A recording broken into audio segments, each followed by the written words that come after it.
하나님 아버지 감사합니다. 저희들을 부르시고 또 사명을 주시고 주의 말씀을 듣게 하시니 감사합니다. 주의 앞에서 주의 음성을 듣고 우리가 주의 말씀 앞에 반응하며 순종하는 저희가 되게 인도하여 주옵소서. 주께서 우리를 택하여 주셔서 특별히 사명을 주실 때 이 시대에 우리가 주님 주신 그 사명을 주의 능력으로 감당하도록 우리로 성령으로 충만케 인도하여 주시옵소서. 우리의 예배를 받으시는 주님을 찬양합니다. 감사하며 예수님 이름으로 기도합니다. 아멘. 하영조 목사님께서 온누리 교회를 창립하실 때 그때 그 마음속에 받으신 또 가지신 교회에 대한 비전은 사도행전적 교회였습니다. 하나님이 원하시는 바로 그 교회, 그 꿈을 가지고 시작하셨습니다. 사 목사님께서 목회하시는 동안 두 번에 걸쳐서 사도행전 전체를 주일에 강해 설교를 하셨습니다. 첫 번째는 교회를 처음 시작하실 때 그때 설교하셨고, 두 번째는 1999년에 말씀을 이렇게 강해 설교하셨습니다.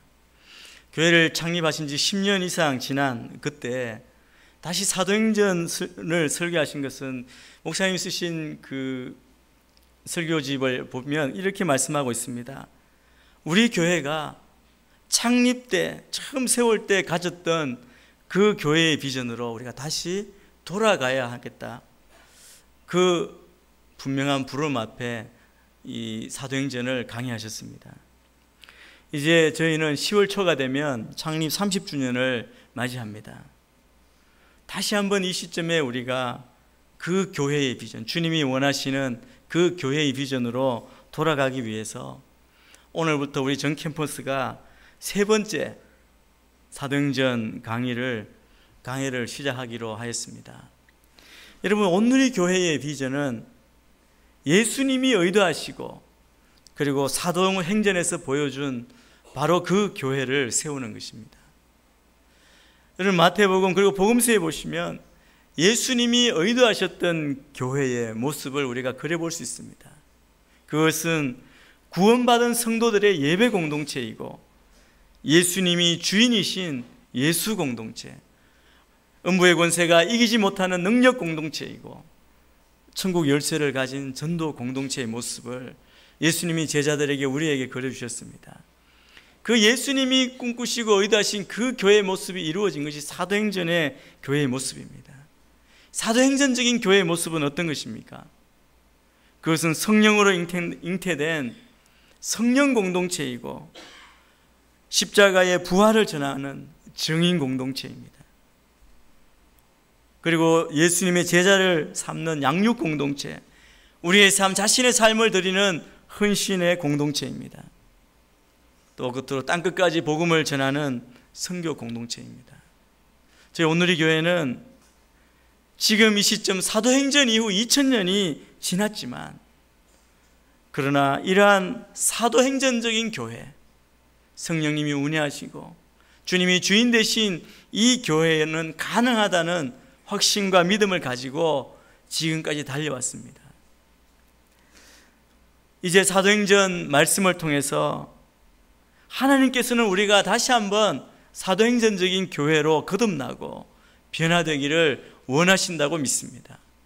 그래서 이 사도행전 말씀 앞에 우리 교회, 우리의 삶을 돌아보고 우리가 정말 성령 공동체, 예수 공동체, 그리고 증인 공동체에서 우리 각자 안에 성령의 능력과 기적이 사도행전에서처럼 온전히 일어나게 되기를 소원합니다.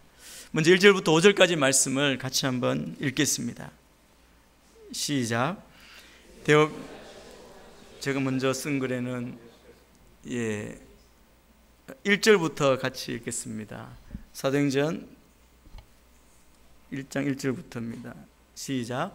데오빌로님, 제가 먼저 쓴 글에는 예수께서 일하시고 가르치기 시작하신 모든 것, 곧 예수께서 선택하신 사도들에게 성령을 통해 명령하신 후 하늘로 들려 올라가신 날까지의 일을 기록했습니다. 예수께서 고난당하신 후에 자신이 살아계심을 여러 가지 확실한 증거로 사도들에게 직접 보여주셨고 40일 동안 그들에게 나타나 하나님 나라에 대한 일을 말씀하셨습니다. 그들과 함께 모였을 때 예수께서 이렇게 명령하셨습니다. 떠나지 말고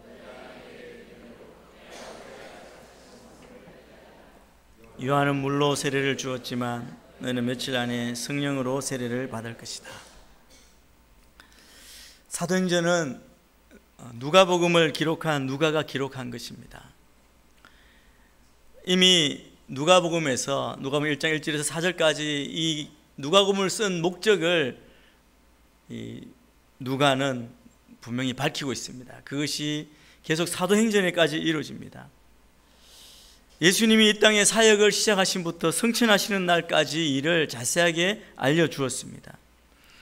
누가는 그 첫 번째 책 누가복음에서 예수님에 대한 그 공적인 사역, 승천하실 때까지 일을 기록하고, 두 번째 책인 사도행전은 예수님의 승천하신 이후에 행하신 일들을 기록한 것이라고 볼 수 있습니다.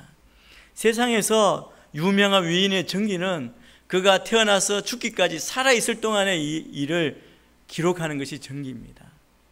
그런데 예수님, 이 누가가 쓴 누가복음과 사도행전은 예수님이 살아계실 때 그때뿐 아니라 승천하신 이후의 일까지 기록하고 있습니다.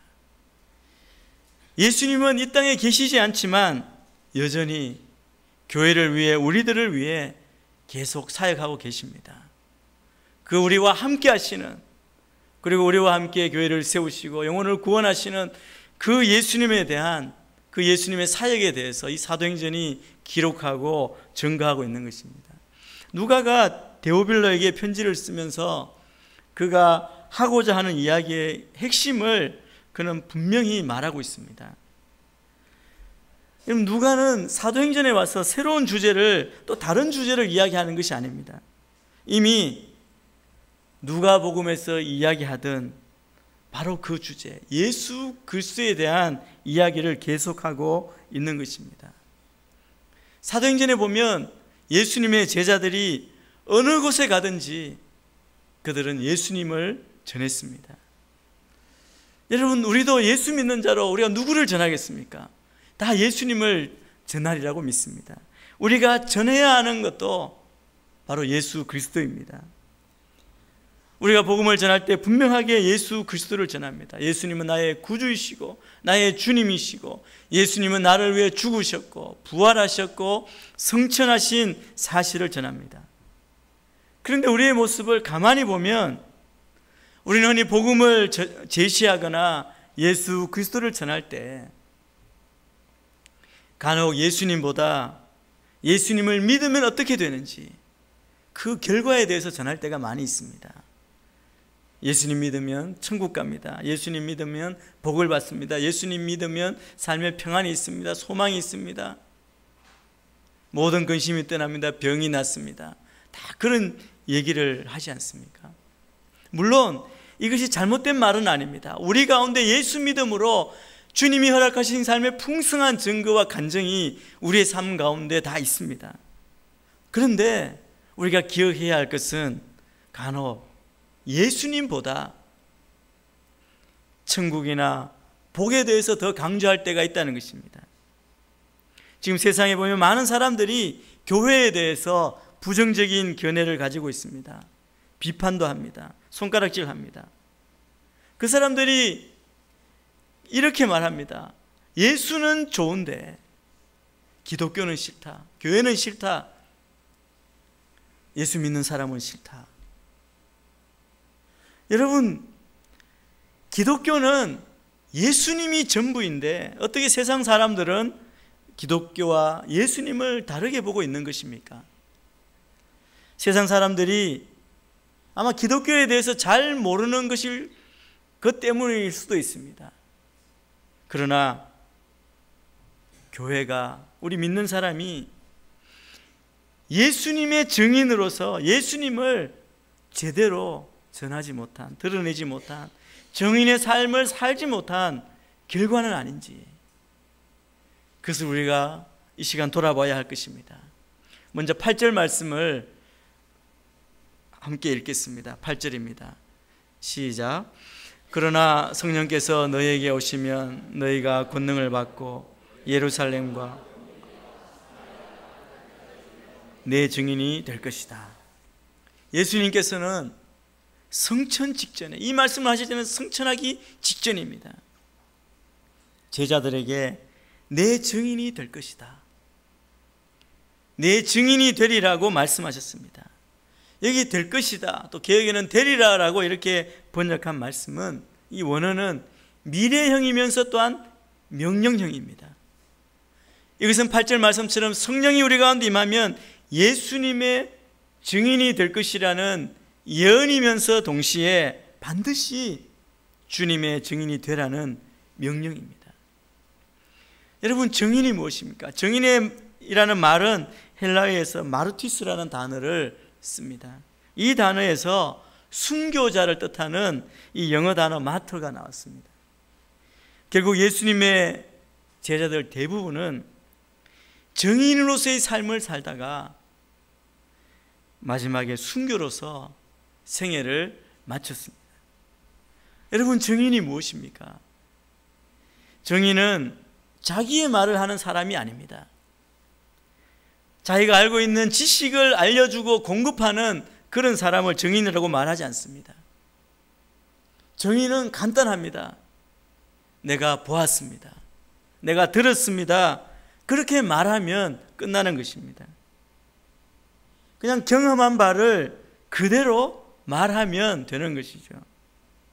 그 진실만을 말하는 것이 증인입니다. 그래서 일생 동안 공부를 하고 책을 많이 읽었다고 해서 증인이 될 수 있는 것이 아닙니다. 증인은 직접 경험한 사람입니다. 그리고 그 증거가 있는 사람, 그리고 간증이 있는 사람입니다. 또 증인이 되기 위해서는 내가 위하여 증거하는 그 사람을 사랑하는 마음이 있어야 합니다.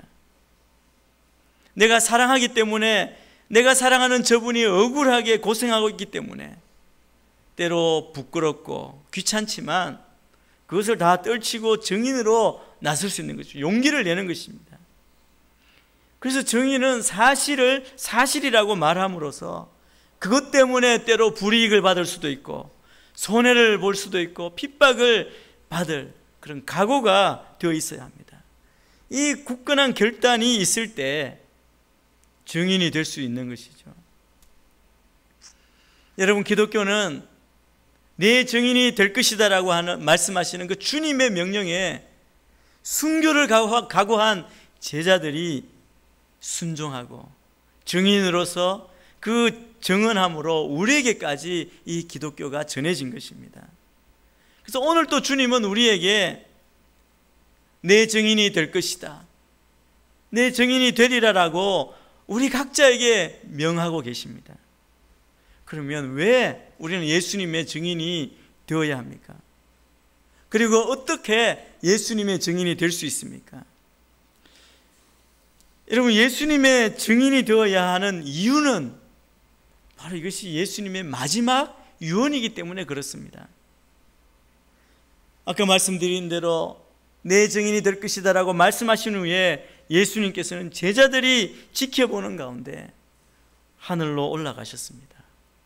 이 9절 말씀을 같이 한번 읽겠습니다. 9절입니다. 시작. 예수께서 이 말씀을 하신 뒤 그들의 눈앞에서 들려 올라가셨습니다. 그리고 예수의 모습이 이내 구름 속으로 사라져 보이지 않게 됐습니다. 여러분, 제자들은 예수님의 이 마지막 부탁, 이 마지막 부탁을 외면하지 않으셨습니다.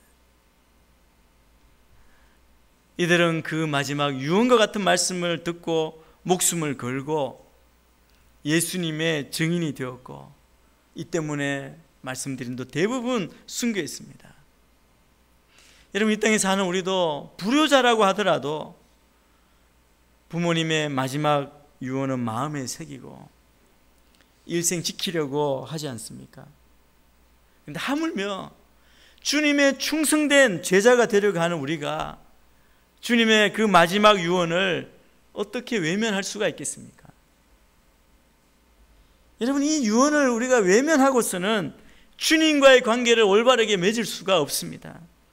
우리가 이 땅에서 예수님을 믿고 그렇게 그리스도인으로 주님의 제자로 산다고 한다면 그 사는 동안 예수님의 마지막 유언을 우리는 피할 수가 없습니다. 또 증인이 되어야 하는 이유는 하나님 나라를 확장하는 최선의 방법이기 때문에 그렇습니다. 예수님께서 부활하셔서 40일 동안 제자들과 함께 하셨습니다. 3절에 보면 그때 함께 하면서 말씀하시고 가르쳐 주신 것은 바로 하나님 나라의 일이었습니다라고 3절은 기록하고 있습니다. 여러분, 우리는, 교회는 하나님 나라의 일로 부름을 받았습니다. 여러분, 우리의 부름은 바로 하나님 나라의 일에 있습니다. 그래서 여러분, 우리가 사도행전을 계속 공부하면서 우리가 정말 집중적으로 봐야 할 것은 이 사도행전을 하나님 나라의 관점으로 보아야 한다는 것입니다.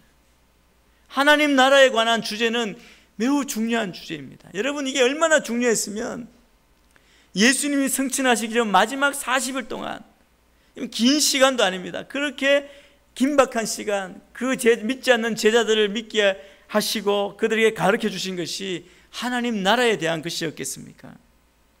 하나님 나라는 우리가 궁극적으로 우리가 바라볼 나라입니다. 우리가 지금 이 땅에 살고 있지만 우리의 고백은, 우리의 시민권은 하늘에 있습니다. 우리는 다 하늘나라의 시민입니다. 우리가 하나님 나라의 시민이라는 것을 잊어버리는 그 순간 우리는 세속적인 사람이 되는 것입니다. 그래서 우리 주님은 부활하셔서 제자들에게 나타나셨죠. 나타나셔서 만나는 사람마다 치유하시고 위로하셨습니다. 그런데 그 만나는 사람마다 그의 인생이 변했습니다. 얼마나 많은 사람이 변했습니까? 여러분, 예수 믿는 자를 핍박했던 사울이 예수님을 만남으로 그가 바울로 변화된 것입니다. 여러분, 오늘도 예수님께서 저와 여러분들에게 찾아오셔서 우리를 만나 주십니다. 그리고 우리를 만져주시고 위로하십니다. 그런데 이것보다 더 중요한 사실은 예수님을 만난 사람, 그들이 이런 일을, 주님을 만나는 일, 그 부활하신 주님을 만난 일을 경험한 다음에 어떤 사람이 되었냐 하는 것입니다. 바로 주님은 그들을 하나님 나라의 증인으로 삼으셨습니다. 그리고 그 증인으로서의 역할을 능력 있게 감당하도록 하기 위해서 성령을 그에게 부어주셨습니다. 여러분, 하나님 나라의 증인은 오직 성령 세례를 받은 사람만이 그 역할을 잘 감당할 수 있기 때문에 그렇습니다.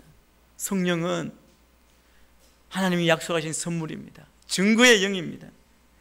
그래서 예수님이 다시 재림하시는 그 순간까지 성령님은 오늘도 우리 가운데 강력하게 역사하시고 계십니다.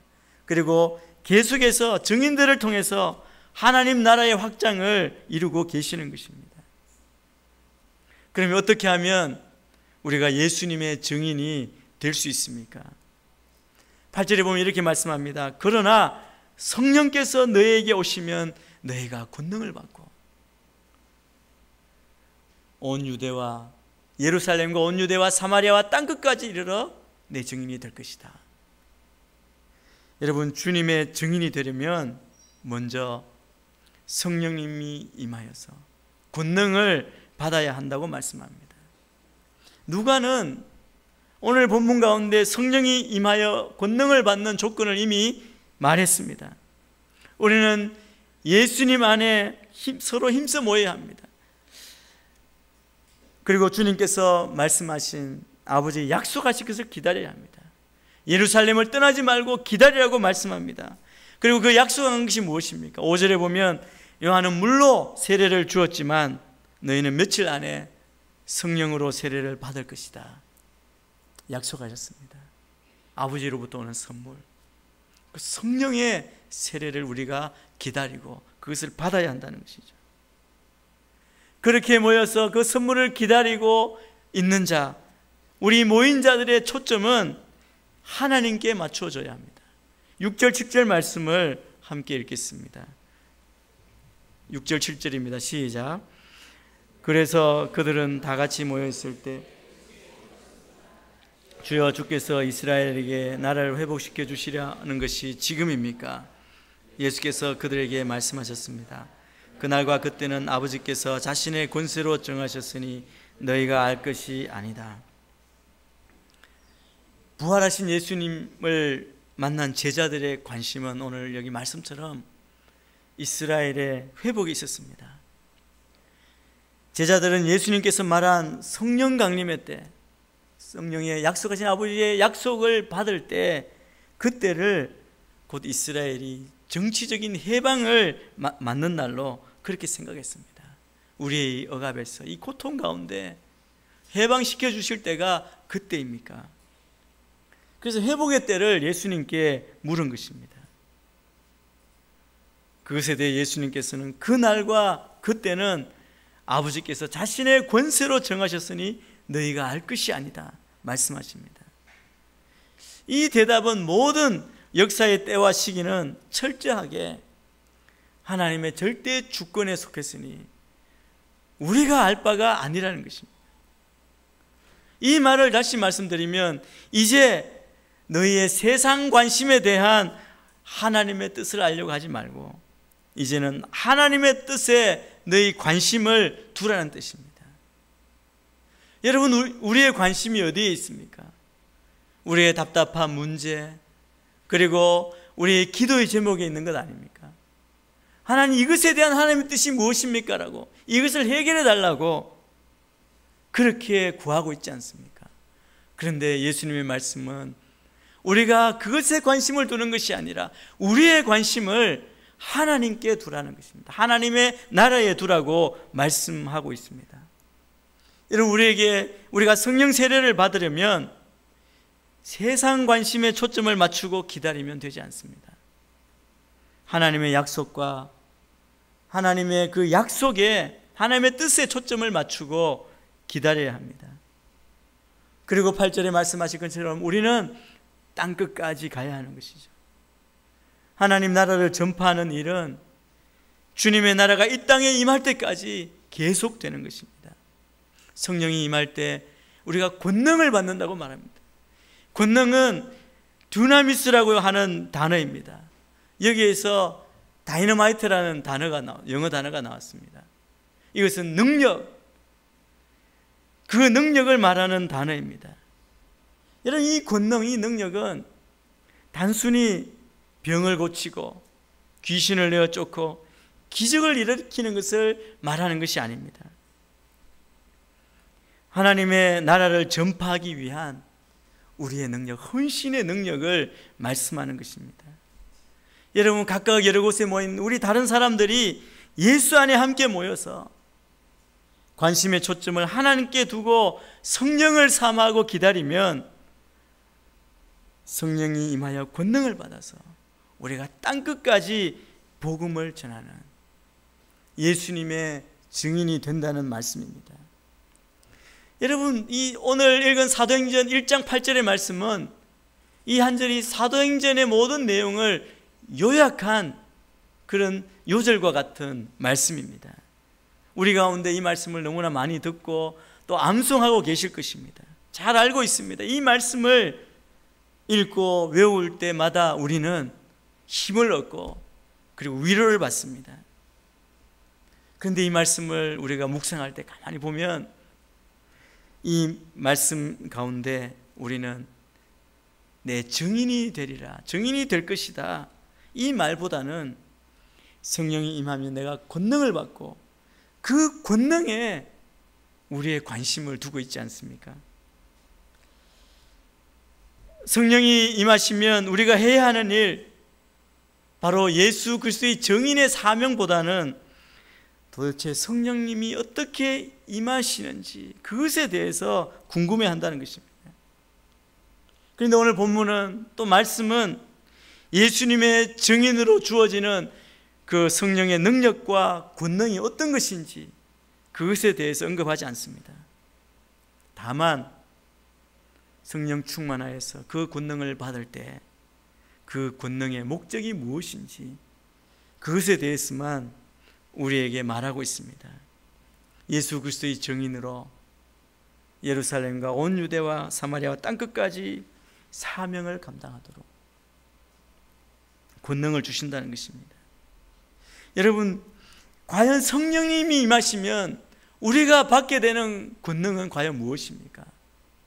성경에서는 직접 말씀하지 있지 않지만 그런 사도행전을 통해서 보면 이 성령의 충만함을 받고 그 권능을 받고 사역한 주님의 사람들의 모습이 나옵니다.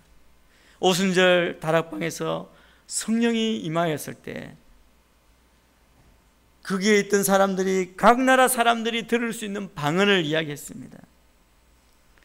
그리고 그 위에 베드로는 안전뱅이를, 미문에 앉은 안전뱅이를 일으켰고 수많은 사람들을 회개시켰습니다. 사도 바울도 수많은 기적을 행했습니다. 여러분, 이것이 성령이 너희에게 임하시면 너희가 권능을 받게 된다는 그 약속의 실현입니다. 그런데 우리는 그 권능, 능력에 너무 집중하고 거기에 너무 빠져서 생각하지 못하는 것이 하나 있습니다. 사도행전을 우리가 살펴보면 성령을 받고 기적을 행하는 것으로 끝난 것이 아닙니다. 그 다음에 어떻게 되었는지 그것을 우리가 기억해야 합니다. 베드로는 안전뱅이를 일으키고 모인 사람들에게 예수님을 전했습니다. 3,000명이 그 자리에서 회개하고 돌아왔습니다. 그렇게 예수님을 전하다가 베드로는 감옥에 갇혔습니다. 우리는 성령의 능력을 믿으면서도 스데반 집사의 이 죽음에 대해서는 너무나 당연하게 그냥 지나가 버립니다. 이 스데반은 늘 성령으로 충만한 사람이었습니다. 여러분, 만일 성령으로 충만하고 능력을 받았다면 사람들이 그에게 돌을 던져도 아무 이상이 없어야 능력이 아니겠습니까? 더구나 스데반의 죽음으로 예루살렘 교회는 더 핍박이 심해졌습니다. 그래서 오히려 거기 머물지 못하고 떠나는 사람들도 생겼습니다. 여러분, 스데반이 능력을 행해서 기적을 행해서 죽지 않고 복음을 전해서 예루살렘 교회가 더 부흥하는 것이 능력이 아닙니까? 사도행전에 보면 때에 따라서 성령님이 임하심으로 놀라운 표적과 기사가 일어났지만 그것이 사도행전 1장 8절에서 말씀하고 있는 약속하신 그 성령의 권능은 아니라는 것을 알 수 있습니다. 그러면 사도행전 1장 8절에서 말씀하시는 성령의 권능은 무엇입니까? 사도행전을 가만히 살펴보면 우리가 생각하고 희망하는 그 능력과는 어떻게 보면 정반대의 능력인 것으로 보입니다. 그 능력은 오히려 고난을 당하는 능력입니다. 때리면 맞고 가두면 갇히고 돌을 던져 죽이려고 하면 그 돌에 맞아 죽을 그런 능력입니다. 이것이 어떻게 능력이 될 수 있습니까? 사도행전 1장 8절을 한 번 더 읽어봤으면 좋겠습니다.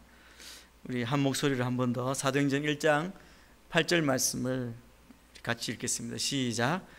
그러나 성령께서 너희에게 오시면 너희가 권능을 받고 예루살렘과 온 유대와 사마리아와 땅끝까지 이르러 내 증인이 될 것이다. 여러분, 여기서 말씀하시는 능력은 어떤 상황에도 복음이 멈추지 않는 것이 능력입니다. 어떤 어려움이 올지라도 증인의 삶을 살아가는 것, 그것이 능력입니다. 어떤 위협과 공격 앞에서도 예수 그리스도의 증인의 사명을 포기하지 않는 것, 그것이 바로 성령의 능력입니다. 예수 그리스도를 전하기 위해서 때로 가난해지는 것 두려워하지 않는 것, 욕을 먹는 것 두려워하지 않는 것, 그것이 바로 성령의 능력입니다. 근데 이곳에 있는 우리 모두는 이미 그 성령의 능력을 힘입어 살고 있습니다. 여러분, 세상은 온갖 걱정과 염려로 가득합니다. 우리를 조롱하고 힘듭니다. 예수를 믿기 위해 이곳에 왔을 때 세상은 우리를 칭찬하지 않고 환영하지 않고 오히려 조롱하고 손가락질합니다. 그런데도 불구하고 우리는 지금 이 자리에 모여서 함께 찬양하며 기도할 수 있는 것, 여러분, 이것이 바로 능력입니다. 우리는 담대히 복음을 전하고 그리스도인으로 지금 이 자리에 앉아 있는 것입니다. 이것은 성령의 권능이 없이는 할 수 없는 일입니다.